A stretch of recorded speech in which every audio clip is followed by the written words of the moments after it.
ओम श्री गणेशाय नमः। ओम नमो भगवते वासुदेवाय।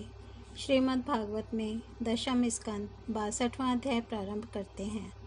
उषा अनिरुद्ध मिलन।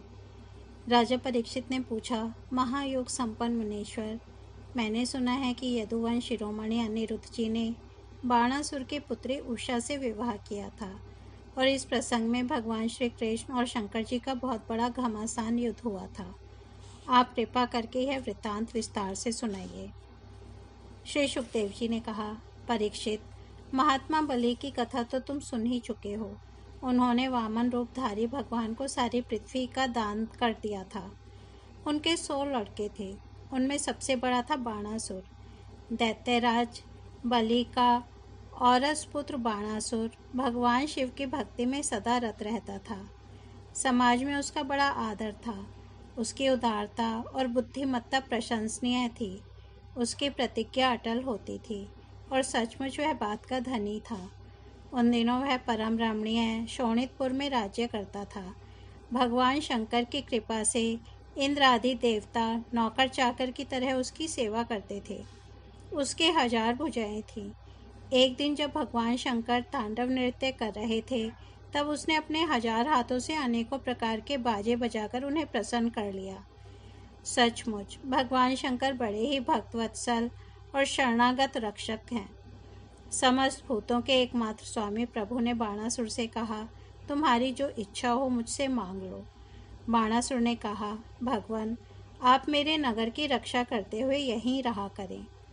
एक दिन बल पौरुष के घमंड में चूर बाणासुर ने अपने समीप ही स्थित भगवान शंकर के चरण कमलों को सूर्य के समान चमकीले मुकुट से छूकर प्रणाम किया और कहा, देवाधिदेव, आप समस्त चराचर जगत के गुरु और ईश्वर हैं।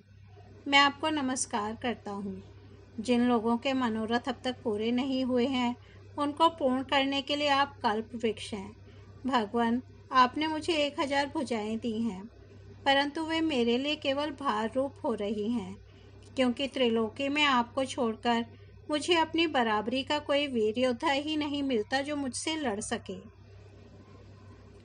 आदिदेव, एक बार मेरी बाहों में लड़ने के लिए इतनी खुजलाहट हुई कि मैं दिग्गजों की ओर चला, परंतु वे भी डर के मारे भाग खड़े हुए।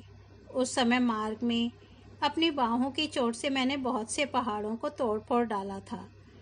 बाणासुर की यह प्रार्थना सुनकर भगवान शंकर ने तनिक क्रोध से कहा, रे मूढ़, जिस समय तेरी ध्वजा टूटकर गिर जाएगी, उस समय मेरे ही समान योद्धा से तेरा युद्ध होगा और वह युद्ध तेरा घमंड चूर चूर कर देगा। परीक्षित, बाणासुर की बुद्धि इतनी बिगड़ गई थी कि भगवान शंकर की बात सुनकर उसे बड़ा हर्ष हुआ और वह अपने घर लौट गया। अब वह मूर्ख भगवान शंकर के आदेशानुसार उस युद्ध की प्रतीक्षा करने लगा जिसमें उसके बल वीर्य का नाश होने वाला था। परीक्षित, बाणासुर की एक कन्या थी। उसका नाम था उषा। अभी वे कुमारी ही थी। एक दिन स्वप्न में उसने देखा कि परम सुंदर अनिरुद्ध जी के साथ मेरा समागम हो रहा है। आश्चर्य की बात तो यह थी कि उसने अनिरुद्ध जी को ना तो कभी देखा था और ना सुना ही था। स्वप्न में ही उन्हें न देखकर वह बोल उठी, प्राण प्यारे, तुम कहाँ हो? और उसकी नींद टूट गई। वह अत्यंत विहलता के साथ उठ बैठी और यह देखकर कि मैं सखियों के बीच में हूँ, बहुत ही लज्जित हुई। परीक्षित, बाणासुर के मंत्री का नाम था कुंभांड। उसकी एक कन्या थी जिसका नाम था चित्रलेखा। उषा और चित्रलेखा एक दूसरे की सहेलियां थीं। चित्रलेखा ने उषा से कौतूहलवश पूछा, सुंदरी राजकुमारी, मैं देखती हूँ कि अभी तक किसी ने तुम्हारा पाणी ग्रहण भी नहीं किया है, फिर तुम किसे ढूंढ रही हो और तुम्हारे मनोरथ का क्या स्वरूप है? उषा ने कहा, सखी, मैंने स्वप्न में एक बहुत ही सुंदर नवयुवक को देखा है। उसके शरीर का रंग सांवला सांवला सा है। नेत्र कमल दल के समान है। शरीर पर पीला पीला पीतांबर फहरा रहा है। भुजाएं लंबी लंबी हैं और वह स्त्रियों का चित्त चुराने वाला है। उसने पहले तो अपने अधरों का मधु मुझे पिलाया, परंतु मैं उसे अघाकर पी ही न पाई थी कि वह मुझे दुख के सागर में डालकर न जाने कहाँ चला गया। मैं तरसती ही रह गई। सखी, मैं अपने उसी प्राणवल्लभ को ढूंढ रही हूँ। चित्रलेखा ने कहा, सखी, यदि तुम्हारा चितचोर त्रिलोकी में कहीं भी होगा और उसे तुम पहचान सकोगी तो मैं तुम्हारी विरह व्यथा अवश्य शांत कर दूंगी। मैं चित्र बनाती हूँ, तुम अपने चितचोर प्राणवल्लभ को पहचान कर बतला दो, फिर वह जहाँ कहीं भी होगा मैं उसे तुम्हारे पास ले आऊँगी। यूँ कहकर चित्रलेखा ने बात की बात में बहुत से देवता, गंधर्व और राक्षस, सिद्ध, चारण, पन्नग, दैत्य, विद्याधर, यक्ष और मनुष्यों के चित्र बना दिए। मनुष्यों में उसने वृक्षणी वंशी वसुदेव जी के पिता शूर, स्वयं वसुदेव जी, बलराम जी और भगवान श्री कृष्ण आदि के चित्र बनाए। प्रद्युम्न का चित्र देखते ही उषा लज्जित हो गई। परीक्षित, जब उसने अनिरुद्ध का चित्र देखा तब तो लज्जा के मारे उसका सिर नीचा हो गया। फिर मंद मंद मुस्कुराते हुए उसने कहा, मेरा वह प्राणवल्लभ यही है। परीक्षित, चित्रलेखा योगिनी थी। वह जान गई कि ये भगवान श्री कृष्ण के पौत्र हैं। अब वह आकाश मार्ग से रात्रि में ही भगवान श्री कृष्ण के द्वारा सुरक्षित द्वारकापुरी में पहुंची। वहां अनिरुद्ध जी बहुत ही सुंदर पलंग पर सो रहे थे। चित्रलेखा योग सिद्धि के प्रभाव से उन्हें उठाकर शोणितपुर ले आई और अपनी सखी उषा को उसके प्रियतम का दर्शन करा दिया। अपने परम सुंदर प्राणवल्लभ को पाकर आनंद की अधिकता से उसका मुख कमल प्रफुल्लित हो उठा और वह अनिरुद्ध जी के साथ अपने महल में विहार करने लगी। परीक्षित, उसका अंतःपुर इतना सुरक्षित था कि उसकी ओर कोई पुरुष झांक तक नहीं सकता था। उषा का प्रेम दिन दूना रात चौगुना बढ़ता जा रहा था। वह बहुमूल्य वस्त्र, पुष्पों के हार, इत्र, फुलेल, धूप दीप, आसन आदि सामग्रियों से सुमधुर पेय, पीने योग्य पदार्थ, दूध, शरबत आदि, भोज्य, चबाकर खाने योग्य और भक्ष्य, निगल जाने योग्य पदार्थों से तथा मनोहर वाणी एवं सेवा शुश्रूषा से अनिरुद्ध जी का बड़ा सत्कार करती। उषा ने अपने प्रेम से उनके मन को अपने वश में कर लिया। अनिरुद्ध जी उस कन्या के अंतःपुर में छिपे रहकर अपने आप को भूल गए। उन्हें इस बात का भी पता न चला कि मुझे यहाँ आए कितने दिन बीत गए। परीक्षित, यदु कुमार, अनिरुद्ध जी के सहवास से उषा का कुंवारापन नष्ट हो चुका था। उसके शरीर पर ऐसे चिन्ह प्रकट हो गए जो स्पष्ट इस बात की सूचना दे रहे थे और जिन्हें किसी प्रकार छिपाया नहीं जा सकता था। उषा बहुत प्रसन्न भी रहने लगी। पहरेदारों ने समझ लिया कि इसका किसी न किसी पुरुष से संबंध अवश्य हो गया है। उन्होंने जाकर बाणासुर से निवेदन किया, राजन, हम लोग आपकी अविवाहिता राजकुमारी का जैसा रंग ढंग देख रहे हैं वह आपके कुल पर बट्टा लगाने वाला है।